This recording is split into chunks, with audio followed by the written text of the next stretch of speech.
we are read about classification of matter. First, what is matter? Matter, we see many things all around us. All around us. And all things are that occupies space and have mass are called matter. कोई भी things हो, यदि वो क्या चीज, दो चीजें उनमें होना कंपल्सरी है, तो all things are that occupy space. First condition, occupy space and they have mass. They have mass. मतलब जैसे ये चौक है, चौक स्पेस कवर करता है, तो ऑक्युपाई स्पेस कवर करता है, इसलिए स्पेस लेता है. और दूसरी चीज, दे हैव मास, इसमें उसमें वेट होता है, तो आर कॉल्ड मैटर. मैटर कोई भी ऑब्जेक्ट हो सकता है, डस्टर हो सकता है, चौक, बुक्स, कुछ भी हो सकता है. Matter are made by elements and compound. Matter elements और कंपाउंड दोनों से मिलकर बना होता है. फिर क्लासिफिकेशन, तो classified matter are classified by three types: solid, liquid and gaseous. Is found in three states: solid state, liquid state and gaseous states. First, solid state. The property of solid state, कोई भी compound या कोई भी metal solid का, वैसे चौक की solid state में, solid इसको क्यों कह रहे हैं? Solid, they have definite shape and size. इसका शेप और साइज हमको क्लियरिटी से पता चल रहा है कि कैसा है. ये शेप है, ये साइज है, तो they have definite shape and size. फिर they have closely packed. Atoms जो होते हैं सॉलिड में, वो एक दूसरे के साथ बहुत पास होते हैं, क्लोजली पैक्ड होते हैं. They have closely packed. Ions, atoms और मॉलिक्यूल्स हैव क्लोजली पैक्ड. ये सब क्लोजली पैक्ड हो गए, तो इसलिए ये solid. Intermolecular forces is strong intermolecular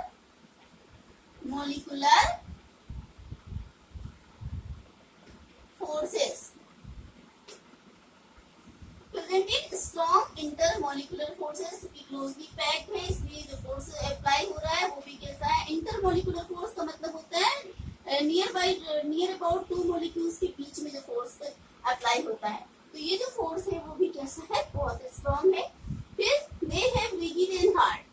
they have rigid and hard. ये बहुत हार्ड होते हैं क्योंकि इजीली वो ब्रेकेबल नहीं होते हैं, इसलिए हार्ड होते हैं और रिजिड भी होते हैं. They have not fluidity. ये इस तरह से अगर हमने रख दिए तो अपनी जगह पे ही रहते हैं, इधर उधर वो फ्लो नहीं करते, इसलिए they are not fluidity, that condition of solid. Second state, liquid state. Liquid, definite volume but not definite shape. मतलब वॉल्यूम तो डिफाइनाइट है, 1 litre liquid is called 1 litre, but not definite shape, है ना. इसका जो शेप होगा वो कैसे हो जाएगा? तो शेप के लिए हम इसको क्या कर सकते हैं? They have acquired to shape of container. जो भी कंटेनर होगा उसके शेप का हो जाएगा. फिर सेकेंडली है they have loosely packed. They have move in randomly. Loosely packed होते हैं, मतलब मॉलिक्यूल्स इस प्रकार से थोड़े से दूर होते हैं, क्लोज ना होके थोड़े से डिस्टेंस पर होते हैं, और इस तरह से ये मूव करते. बट इसमें हमको एक चीज देखने को मिलेगी, मॉलिक्यूल्स क्लोजली पैक्ड तो नहीं है, बट बहुत ज्यादा लूज भी नहीं है. मतलब ये क्या हो सकते हैं? थोड़े ही हो सकते हैं, थोड़े इधर उधर हो सकते हैं. तो they have loosely packed. They move randomly. थोड़ा इधर उधर रैंडम मूव कर सकते हैं. थर्ड है दे हैव वीक इंटरमोलिकुलर फोर्सेस. इनके बीच में जो मॉलिक्यूल्स के बीच में है ना, बिटवीन टू मॉलिक्यूल्स के बीच में जो इंटरमोलिकुलर फोर्स अप्लाई हो रहा है, ये फोर्स कैसा हो रहा है? वीक कंडीशन में. तो they have weak intermolecular forces. And fourth condition आ रही है दे हैव फ्लूसिडी. फ्लूसिडी का कैरेक्टर होता है इनमें, क्योंकि ये इजीली फ्लो हो सकते हैं, इसलिए they have fluidity. Third state is gases state. Molecule of gases state they have neither definite shape nor definite volume. Molecules gases के मॉलिक्यूल्स कैसे होते हैं? ना उनका कोई डिफाइनाइट शेप होता है और ना ही उनमें कोई वॉल्यूम होता है. कुछ जितना वॉल्यूम उनको मिलता है वो सब उसको ऑक्युपाइड करके सबको कैप्चर करते हैं। Second, they have very loosely packed. कैसे होते हैं? मॉलिक्यूल्स ऐसे कहीं पर भी जाके अरेंज हो जाते हैं, जितना भी स्पेस मिल रहा है सबको ऑक्युपाइड कर रहे हैं। तो इस तरह से हम देखते हैं they have very loosely packed. They have loosely packed, they move randomly. जितना स्पेस है सब में रैंडमली मूवमेंट कर रहे हैं, दे मूव्स रैंडमली। बिकॉज क्यों ऐसा कर रहे हैं? Constituent particles are further away for each other. इनकी जो कांस्टिट्यूएंट पार्टिकल्स हैं गैसेस के, वे एक दूसरे से बहुत दूर दूर हैं, इसलिए इनमें जो इंटरमोलिकुलर फोर्सेस है वो very weak. Intermolecular forces is intermolecular force is very weak, बहुत ही कम है। तो इसलिए इनके मॉलिक्यूल्स एक दूसरे से बहुत दूर दूर भागते हैं और दूर दूर रहते हैं, और इस वजह से ये रैंडम मूवमेंट करते हैं। फिर दे है फ्लूइडिटी। इनमें फ्लूइडिटी होती है।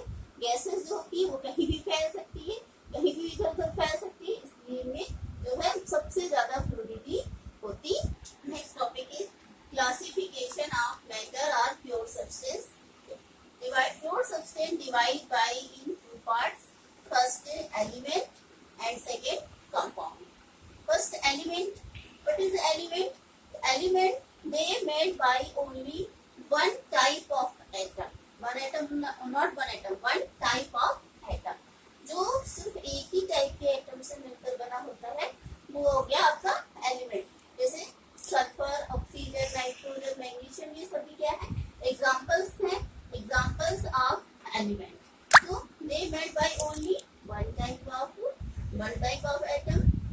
Compound, they are made by two or more than two elements mixed with fixed proportion. है ना? दो या दो से ज्यादा एलिमेंट मिक्स हो रहे हैं, बट कैसे मिक्स हो रहे हैं? फिक्स्ड प्रोपोर्शन में मिक्स हो रहे हैं। ऐसे एलिमेंट जैसे फॉर एग्जांपल H2 वाटर में 2 moles of hydrogen and 1 moles of oxygen। तो प्रोपोर्शन यहाँ पर दिखाई दे रहा है 2:1 का। तो दे मिक्स्ड और fixed proportion is called compound. For example H2O, ammonia, NH3, CaCO3, calcium carbonate, they are compounds. Substance divide two parts, element and compound, and other substance is called mixture. What is mixture? Two or more their substance mixed with any composition is called mixture. किसी भी composition में भी mix हो जाते हैं तो उन्हें mixture कहते हैं। Mixture है divided by two parts.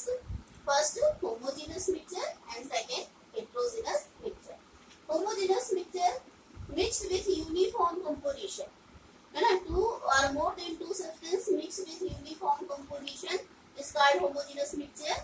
They cannot be separate simple method. इन्हें हम किसी भी simple method से separate नहीं कर सकते। कैसे कर सकते हैं फिर separate? They can separated by only physical method. कोई ना कोई physical method का approach लगाकर हम उनको separate कर सकते हैं। Secondly, heterogeneous mixture. For example, homogeneous mixture में example देखेंगे। For example, solution of sugar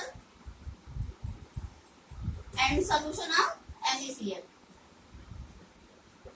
Solution of NaCl is called homogeneous mixture. And heterogeneous mixture, so they non-uniform composition. Two or more than two elements have mixed with non-uniform composition. Non-uniform composition में mix होंगे और they have separated by easily simple method. Easily separate हो जाते हैं and simple method से separate हो जाते हैं. For example, such as solution of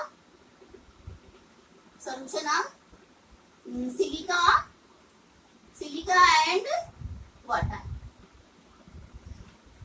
अगर हम पानी में रेत को मिक्स कर दें तो जो सॉल्यूशन प्रिपेयर होगा वो तो है तो मिक्सचर, बट कैसा मिक्सचर? क्योंकि वो नॉन यूनिफॉर्म कंपोजिशन में ना इस प्रकार का मिक्सचर हो जाता है, वो हेटेरोजेनस मिक्सचर है। वे दोनों एक दूसरे के साथ होमोजेनियस मिक्स नहीं होते, यूनिफॉर्मली मिक्स नहीं होते, अलग अलग सेपरेटेड दिखाई देते हैं।